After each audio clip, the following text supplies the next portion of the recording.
join your team fights in that manner. He can have a replicate with you and then join in with like that. But if he's alone, he's susceptible to ganking, and he just takes a long time. Needs like one or two, like two items, even more than that, to become a relevant force.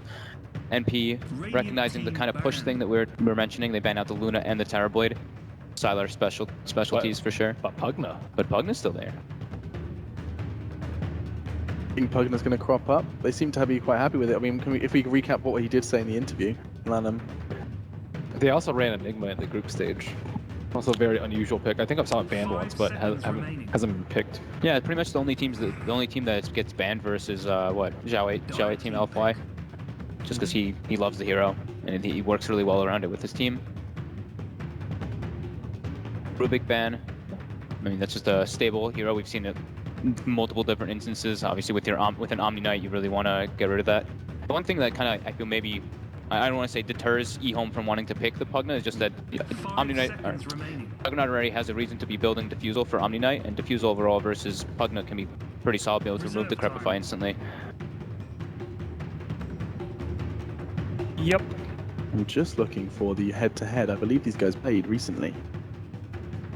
They played at Beat It, right? They played at Summit.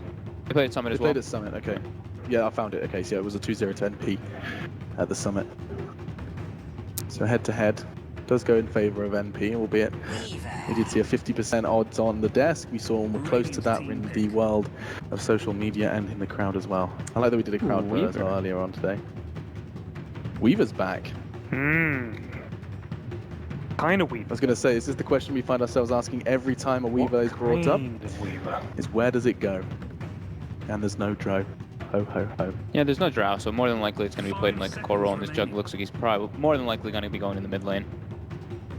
Yeah, well, there's not that many good heroes versus the Batrider, but both of their cores are very solid versus the Batrider. You often see Weaver banned out as soon as the Batrider comes out in the first phase, especially because Oracle's kind of nowhere to be seen. Yeah, Vengeful Spirit, like none of the supports really counter Batrider anymore, so you have to pick a core that does well versus him in the lane. And so when they start, I mean, EHOME have not showed their hand at all, right, Ben? Like this has been, it's still very, very right now flexible. Though, we should see. I mean, you know it's an Omni support, right? Yeah, but we should know whether or not they go for push or not. Yeah, this will probably dictate it. They were very well known for pushing with a Wisp early. It wasn't like the Wisp Tiny or Wisp CK that we've seen. It was just like Wisp Chen, Wisp Bristle, the ones that knock on your towers very early on. I wouldn't be too surprised to see them pick up Bristle. They like Bristle a lot. They run Bristle mid. I think they're the only team that does that. Okay. I don't think it's particularly good here. But they could do it. But they could do it. It's good if they want a hero to like that's up in front that can hit towers. Or they could Pugna. Or they could Pugna. I mean, we'll learn a lot. Is this when it would pop up if it was Pugna time? Or fourth maybe? Okay. Yeah. Not quite yet. Not ready yet. There's no heroes that Pugna's like particularly good against. I guess they have a lot of physical damage, so you could defensively decrep, but that's like a very small thing in the grand scheme of things. Their anti-push is pretty weak though. Oh, that's a hero I was not expecting to say. Wow, that was not at the tip of anyone's tongue. Bane. I was gonna like say maybe Disruptor just to have like that type of thing for the Weaver and more team fight, but Bane, very lane dominant hero.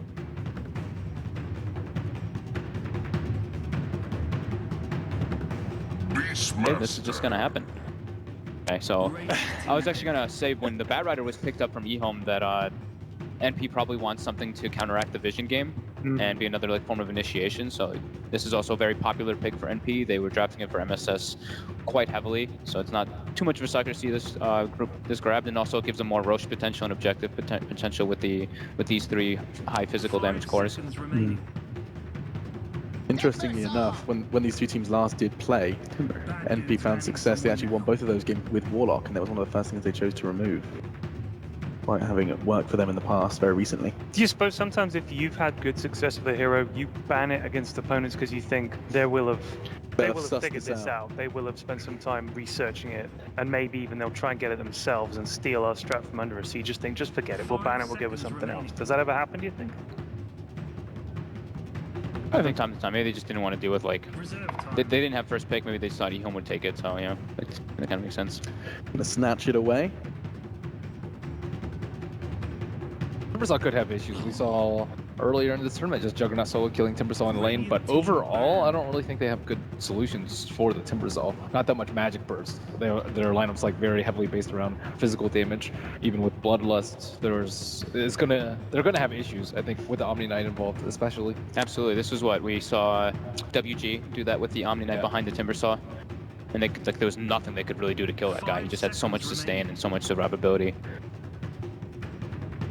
And so it's time for, I mean, this is where I would suggest that we get those curveballs fogged, but I feel like you were already plenty surprised by Bane. Not going to necessarily influence their approach to the game too much. I mean, Bane was a very interesting and good pick. Like, they didn't really have any ways to stop it, so it's just gives you a high amount of disable versus the Weaver. Huddle banned out, so it looks like they want to pressure really hard, right? Like, get up onto just like get a couple stacks onto get the Timbersaw like early Bloodstone and then just get going, just like they did with WG.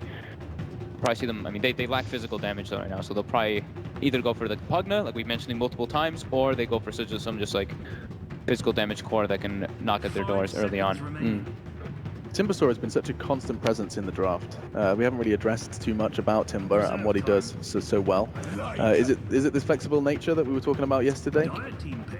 Yeah, Why is he such commonplace in our drafts? I like it. He's just so, I mean, he's just so beefy. He just stands in the front lines. We see it banned like first two a lot of the times.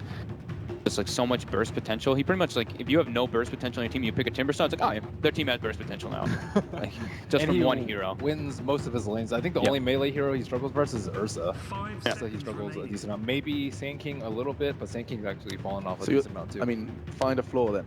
I mean, you said that he basically wins lanes. He's got burst potential. Where's Timbersaw's He can be flaw? countered by magic. A lot of the drafts have been like very physical based. We've seen like a lot of Sardar, even a lot of Weaver, Dazzle, and these heroes just have a lot of trouble killing Timbersaw.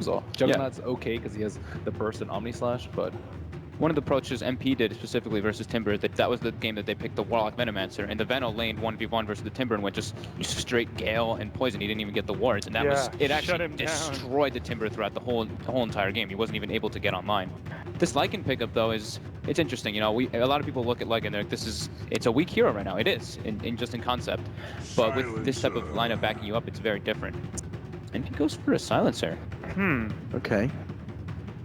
They still don't really have great ways of dealing with the Timbersaw though, but they do have that potential to be able to get on him, burst him down, like just try to burst him down during the global silence with the roar and everything, but it's a tall order to ask for. This is fun. So it does seem like you guys want to have the Silencer explained to you, want to see the Lycan explained to you, and you feeling all comfortable in your predictions? I'm not seeing any smiles across the board.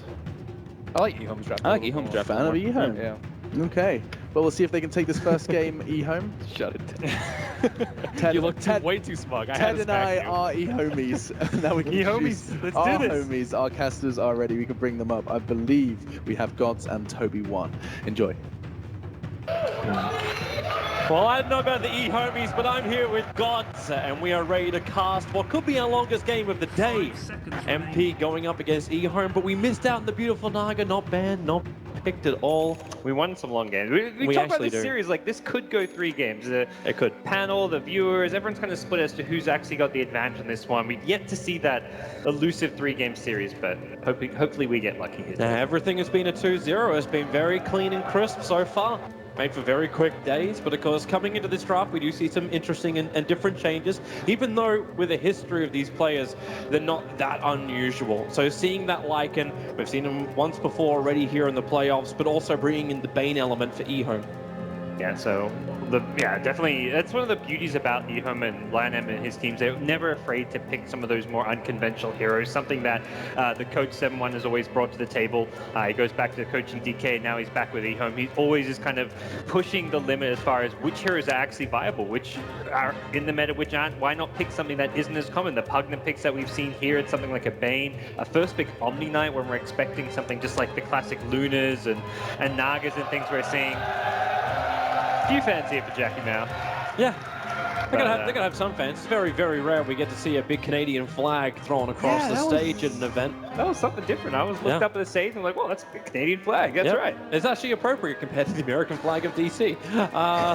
But Careful, Toby. they're For now, we've got the crowd on our side. 5 non-American players. It's fine. We'll have a team fight. And we'll be good as gold again. But it's actually interesting you brought up the Pugner pickup from EHOME to actually have that element of push. We were discussing it at the end of the EHOME's draft. How is EHOME actually going to win this? You saw their first 4 hero picks, and not a lot of it allowed you to go high ground with that final core. And then you get the Lycan pickup. This is kind of like that answer. If you can get that really great team fight, the question is, can you get through the laning phase? Yeah, they were really lacking anything to hit buildings with until that last pick, and the Lycan solved that problem. They're still lacking a bit as far as the burst damage goes. The Timbersaw is the one hero that has to stay alive in the fights if they want to get kills. Like, you lasso someone, you grip someone, it's not going to kill them by itself. It's got to be Old Chicken coming through. We saw some great Timbersaw plays yesterday, especially coming out of WG Unity, and that's kind of the role Old Chicken's going to have to play. It's one of those scenarios where he may become more like the carry in some ways than others. I'm going to curse him up. AUI can start with a little bit of a body block. Old 11 will walk out. He came in here as a harassment game up against Rose, and also to stop the initial ward placement from the silencer. Shikuchi, does AUI think he might even have this? Old 11 back behind the tower, but nope. Garter is there to hold his hand with the purification. 30 seconds. The next question I have is, did Rose work out where that observer ward was placed? They did ping the Batrider, and yep, they did. So that's an early observer ward victory there for NP. Yeah, nicely played. They also popped the initial TP mid of Old Lanham's Bane, so he tried to TP mid to get an observer ward down as well, and that got prevented. So the early smoke TPs, and it is NP with a slight vision advantage come early game. Yeah, they'll be able to watch that top rune area and the rotation coming down from the top lane. And we'll see where Lanham wants to put, because he's still got sentries available as well as his one observer ward.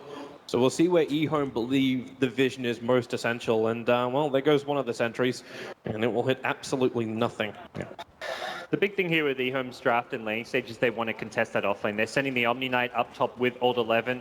We saw some similar things out of Newbie when they were doing the IO with the Batrider, and this is a dual lane that can be very potent. When you have a healer to help the Batrider dive for the kills, if he gets the napalm stacks up, he can get very aggressive. Now, I'm just loving this mid lane. The fact that you just say, oh, we're not going to run a safe lane like it.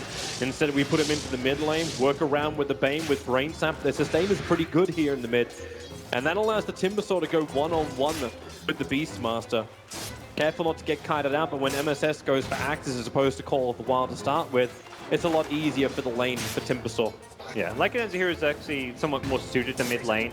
Rather than that safe lane, he just doesn't do anything to zone out off lanes, which is kind of what, if you want to run like a duel or tri lane in the safe lane, you don't really want to be playing these carries that just hit creeps and don't zone at all. And that's where putting Silo in the mid lane, EHOME decide makes more sense for them. And the 1v1 for the Timbersaw versus Beastmaster should be just fine for them. They're actually probably slightly happy that Old Chicken gets a 1v1 like this, although he's not going to win it on CS. It's not a lane where he can really die until Beastmaster gets 6 and has a teammate rotate in. Not unless he can just push Beastmaster out of the lane with over-aggression. That's another way, but it's top lane where MP are committing more of their players. As SVG was just thinking about a rotation up to top lane to help out. Rose has not had the easiest time of his life. Garda's been really messing up his pulls a lot.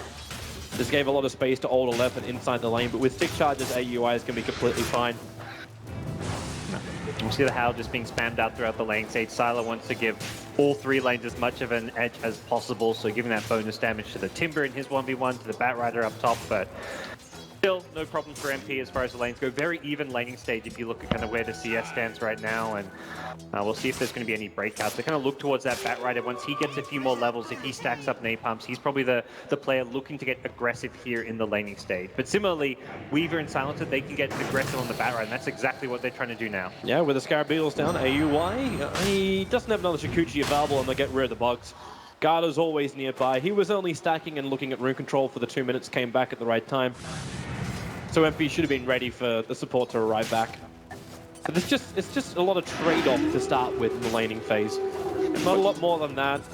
Burning of consumables. And once they start to dissipate, then we'll start seeing a bit more of an opening for potential kills. Both teams really just testing the waters, like poking and prodding, like trying to harass, see how their opponents react. It's one of those kind of just, all right, you're in game 1, you want to kind of just test how things are going to go, how aggressive are your opponents going to be, especially in that old 11 off lane with the Batrider. We're seeing most of the aggression happen. But all 11 falls back, farms a double stack. He's now level 4, so he can heal up and go to that top lane fresh. He's going to have full HP, full mana, and this is where this top lane can get really problematic, especially for the support of Rose. He needs to be very careful about his positioning with a level 4 bat and the repel as well as purification up on Omni Knight.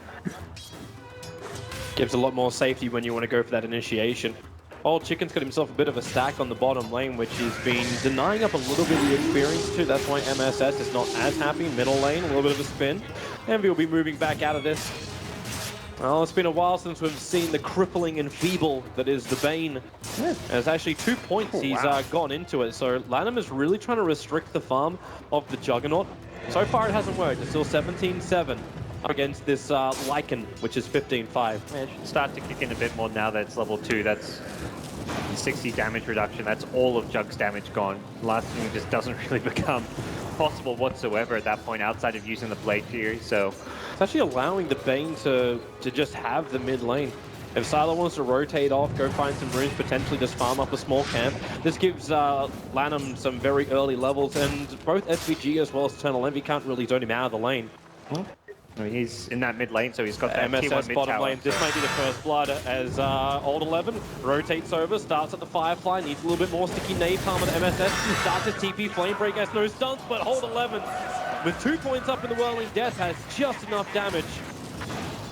Great rotation. Old 11 realizing that MSS is vulnerable down there, had to get to the side shop to pick up his TP and knew they had enough burst damage to get him before he could TP out. The TP's also on cooldown, so you look at this bottom lane and it's a huge creep wave at the tower doing damage, and Beastmaster can't TP on down there. He's missing out on all of this farm as well as experience, and the tower is taking damage. This is a really nice first blood pickup by EHOME. And then Old 11, even if you do get down there, he's now pulling that big stack, and this is good farm for the Batrider. So the Blink Dagger timing, after already having Tranquil Boots, is looking very, very good for the Batrider.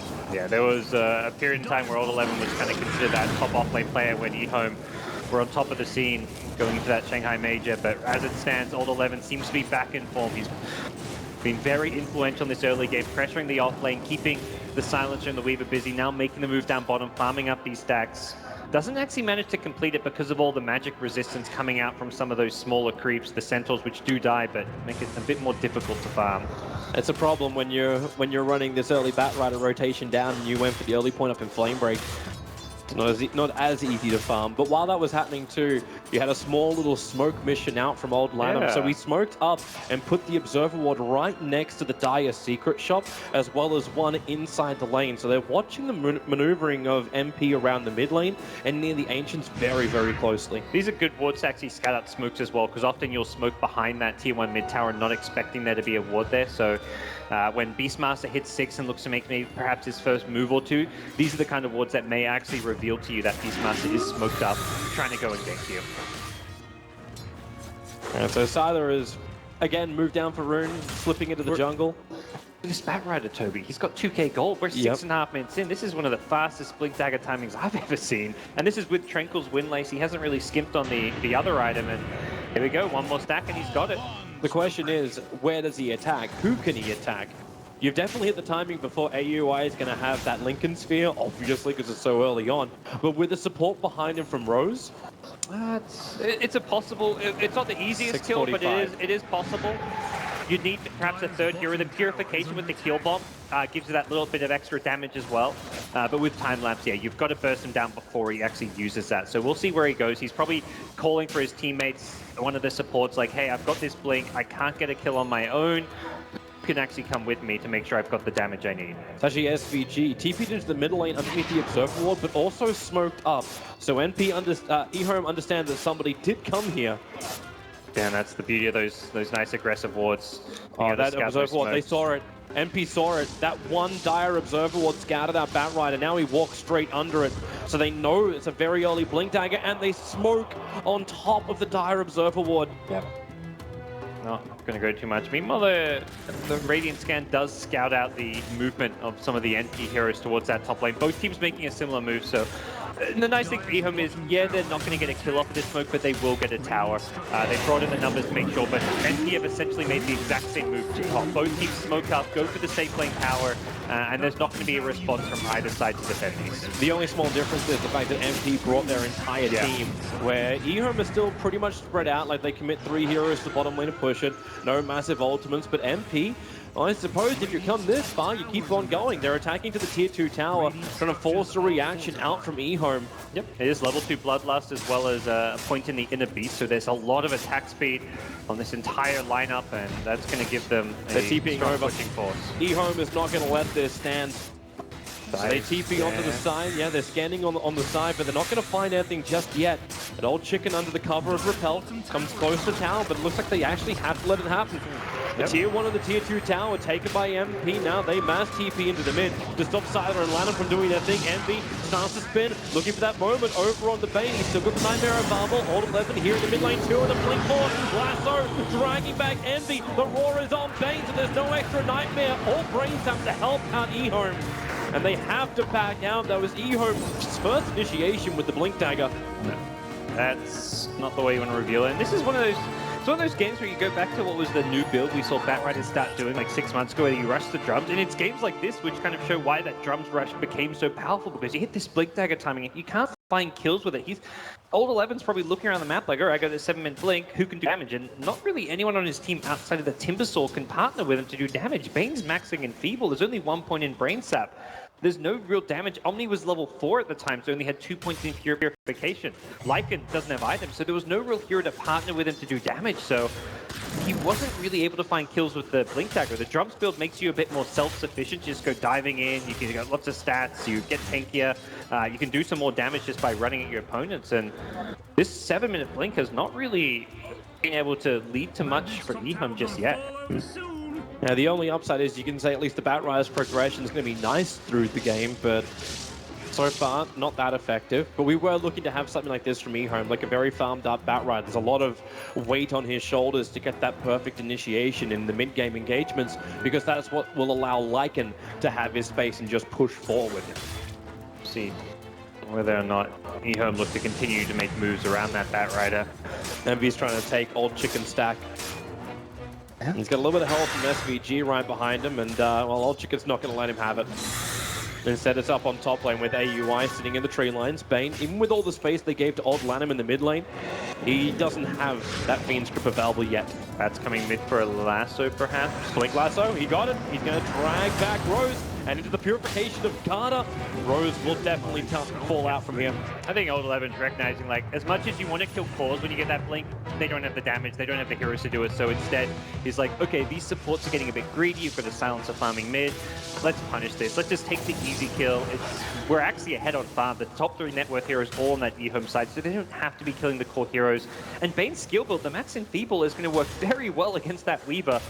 Weaver's going to be almost useless in a team fight if he can't do right-click damage, so it's actually a very clever skill build coming out from Lanham on the Bane. Even though he doesn't have that damage output of the Brain Sap or the heal, he doesn't really need it. Bane, one of the tankiest supports out there, so he's just going to be able to keep himself alive by negating the damage output of NP. Because you negate that damage, this gives even more space for old Chicken. He wants the Weaver to attack him, and easier reactive armor charges up without taking so much damage.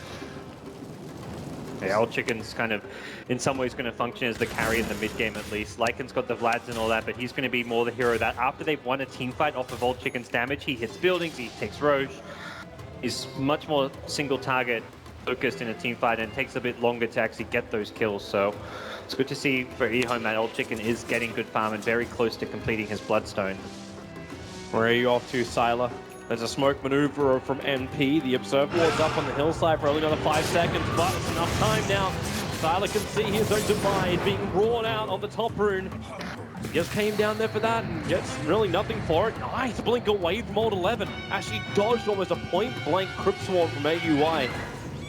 Back behind the tier 1 tower, Old Chicken's down, fresh sentry, just in case they can see him, because they'll scout out the Observer Ward that's got placed as well. So Bane will take care of this. Old Chicken still waiting for the perfect time under the cover of that Invis rune, right on Envy. They start with the Purification. Now the Lasso, also dragging Envy back behind the tower. He couldn't see it coming, and now trying to spin himself away. But the Fiend's Grip is up. Envy is locked in position. AUI is trying to help him out.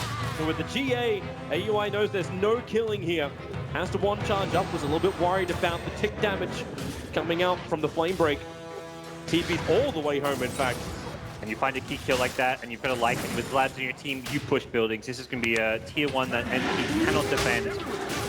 Really nice jump coming out from EHOME, having the invis in there, of course, playing to their advantage. And you have to worry that some of these other lanes are pushing in. They are missing out on some farm, but they're able to take the tier 1 mid while already TPing the Timbersaw down bottom to make sure that he can continue to complete that Bloodstone. He's stopping MSS from getting too much space, and this is one of the heroes which can counter the Timbersaw nicely if MSS can get a little bit more farm up. Necrobooks are not a cheap item, and he's still got to combine it up with a Blink Dagger to get the proper initiation that MP wants from him.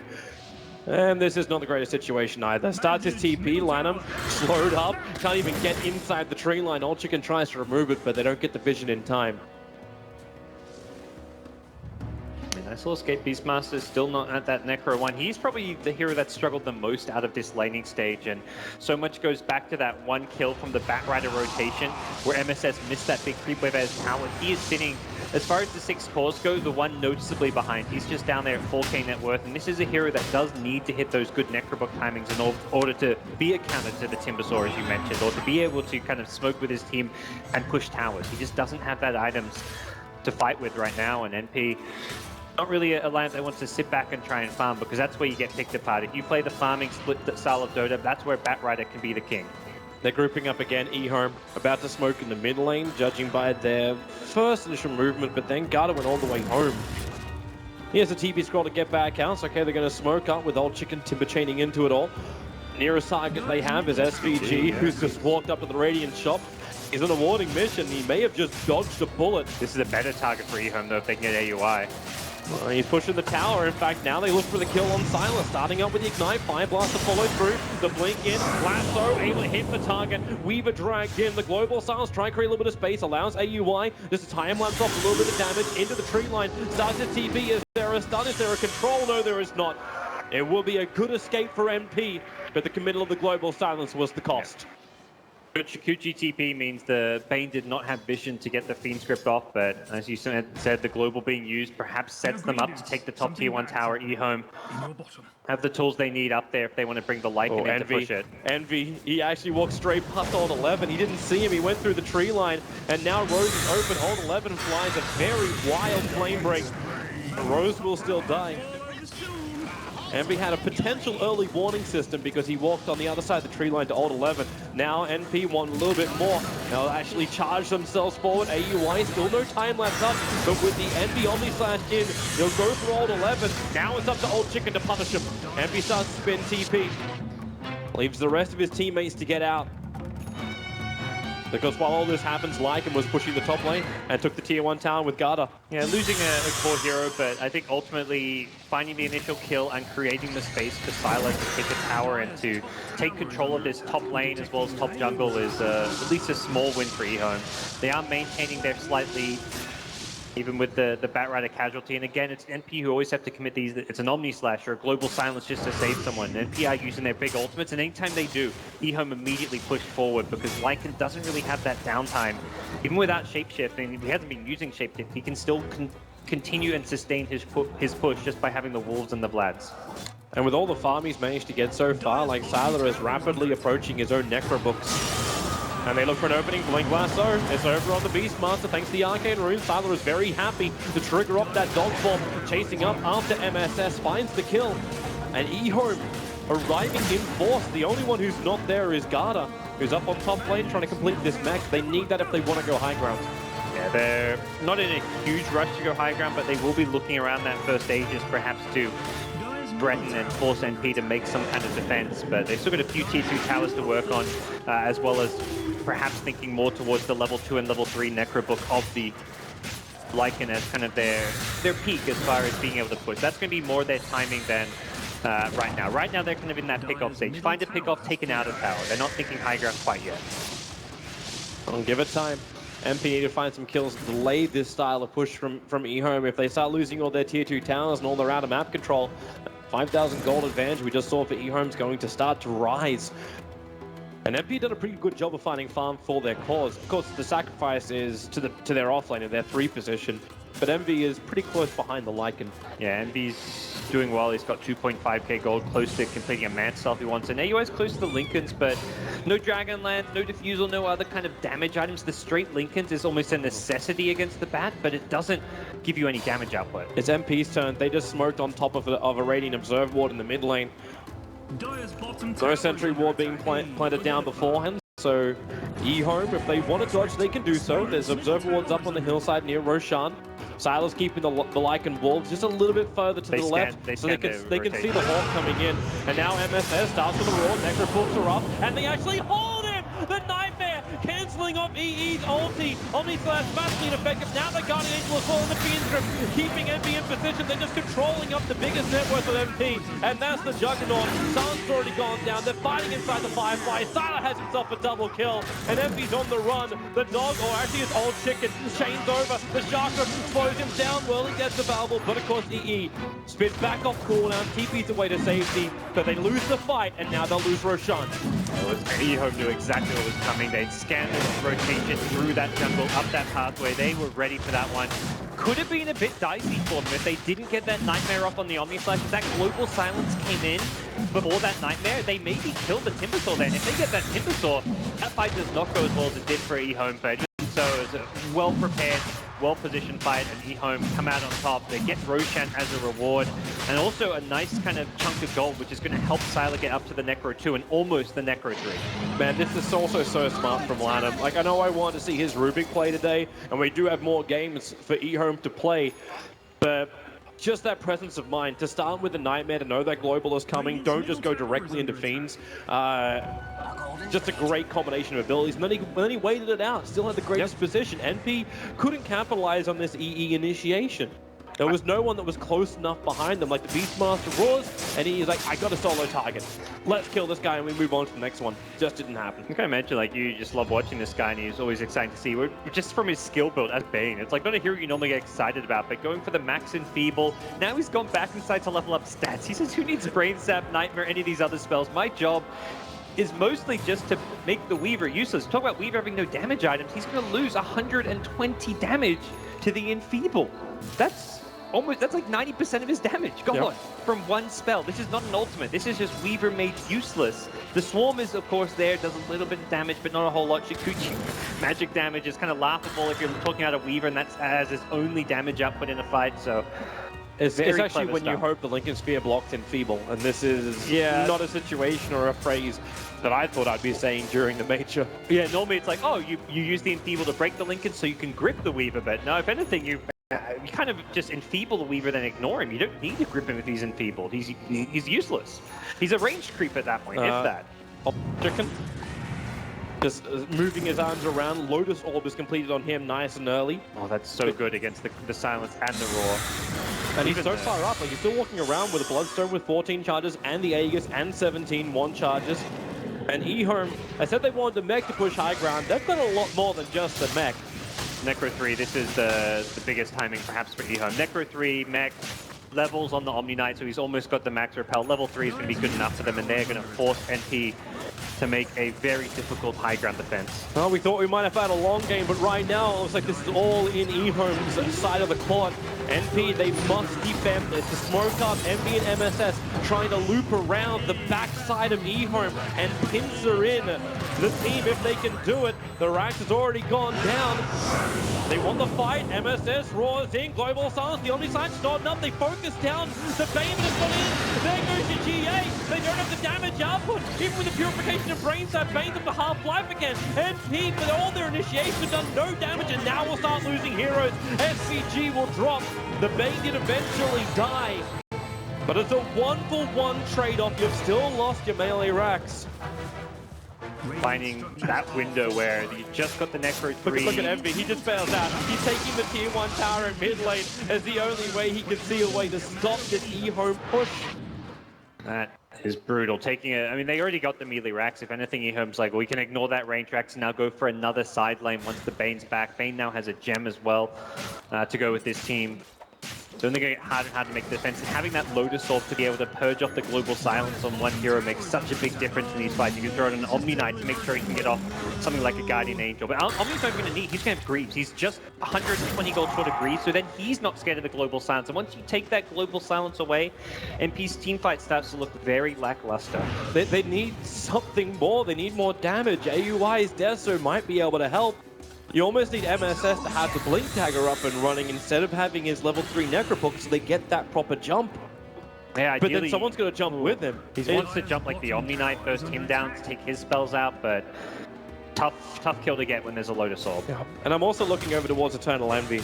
What is he turning this glove into? Maelstrom. Maelstrom? Not Midas, so I hope not Midas. Yeah, it's going to be a Maelstrom, I've got to imagine, just for that deep push factor. And being able to push out waves. It's kind of like the poor man's Battle Fury in some ways. Well, it's a sad state. It's a state for NP. EHOME now coming into the bottom. The Blink Lasso, because there again, they got the Silencer. The Global Silence was still on cooldown, so that didn't matter as much.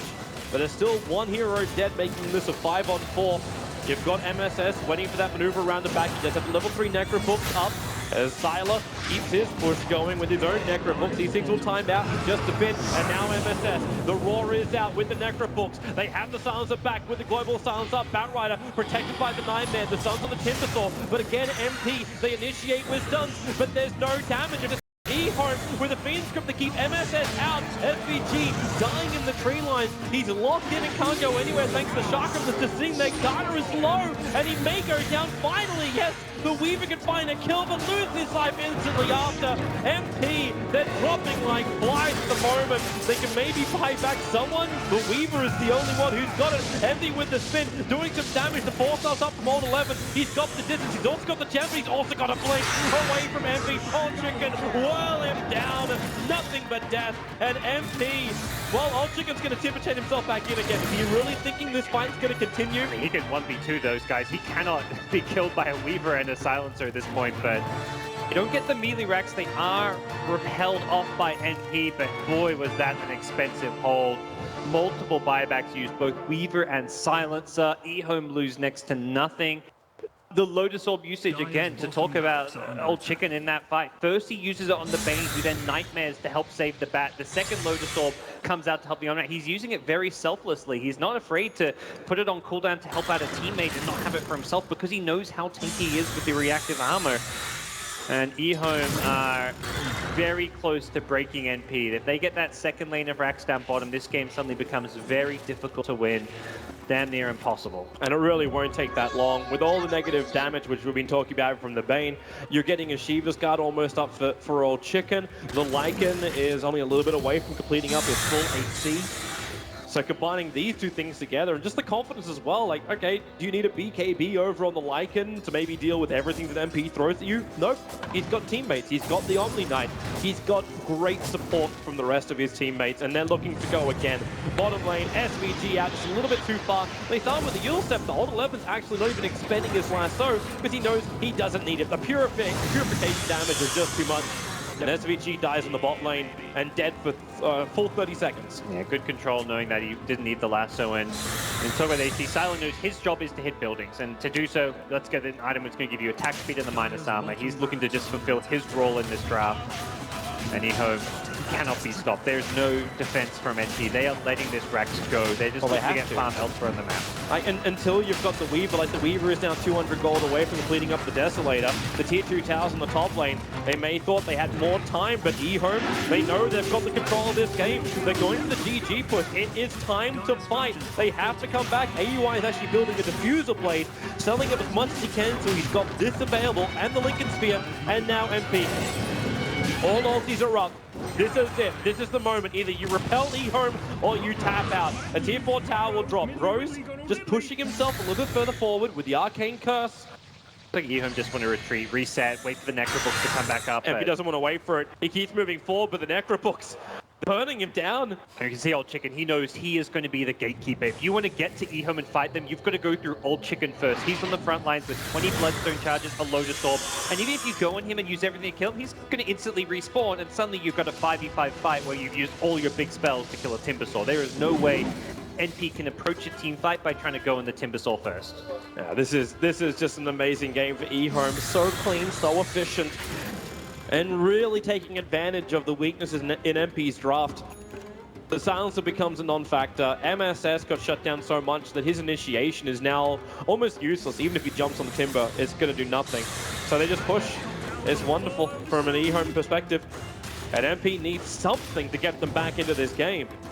Looking for getting an initiation here, Toby. Now blink up, there's your global silence. Rose will stop the lasso from happening. The Timbersaw's probably the most isolated. MSS just runs all the way up. They're focusing and running deep on the Omni Knight. Where is his damage with the Omni Knight's guard is almost down? Makes it into the tree line. They don't find the kill. The Fiend Strip holds that UI in position. Envy will find one kill, but it's an Omni Knight. That's all he kills. In the meantime, the rest of his team are pushing up the daisies. SVG is with him. Sounds on the Batrider, but EHOME, they smell blood in the water and they're circling like sharks. SVG will die. Old Chicken will take care of that. The question is, does Envy go with him? Maybe that question doesn't even matter. Silent they're is his TPing in the tier 3 towers. They're taking it, and GG. Not even 30 minutes on the clock, and EHOME take game 1 against NP. And just very well executed strategy there. You can see it at the end. I mean, 4 heroes chasing NP. The one that's not is Sylar on the Lycan. He's like, all right, I'm going to keep hitting buildings. That's why I got to play Lycan today. And we get to see a Lycan win as EHOME take game 1. Got to imagine NP are going to have a plan B, but this was a very tough loss for them. Well, you can see Envy straight after the game, back to the sheets, back to those drafting sheets. They've got to think about how they get back into this series. EHOME, very, very convincing, very, very strong. NP, there's been a couple of questions about their drafts throughout the group stage as well. They got to find some kind of way to stabilize in this single elimination format. There is no second chance. They must fight back. They must push this to a game 3. Yeah, and the scary thing about a team like EHOME is, you know, they don't have just one strat prepared. They play so many different unconventional heroes. They're so hard to prepare for because you're not expecting something like a Bane to be sitting mid, maxing in Feeble. That's just not something you can really prepare or anticipate when you're like setting up your lanes as you are. You're probably not expecting the mid player, Old Chicken, to go 1v1 in the safe lane as a Timbersaw versus a Beastmaster. That's where a lot of the success for EHOME really started, and it was just a really well-laned game from EHOME. Man, I love the approach EHOME have taken. Machine, how much have you guys loved it? I personally just love the approach that Gods has taken to that tie. Absolutely spectacular. Look at it. Tyrion's not a fan, but I am. I like it. I love it too. I already said I liked it.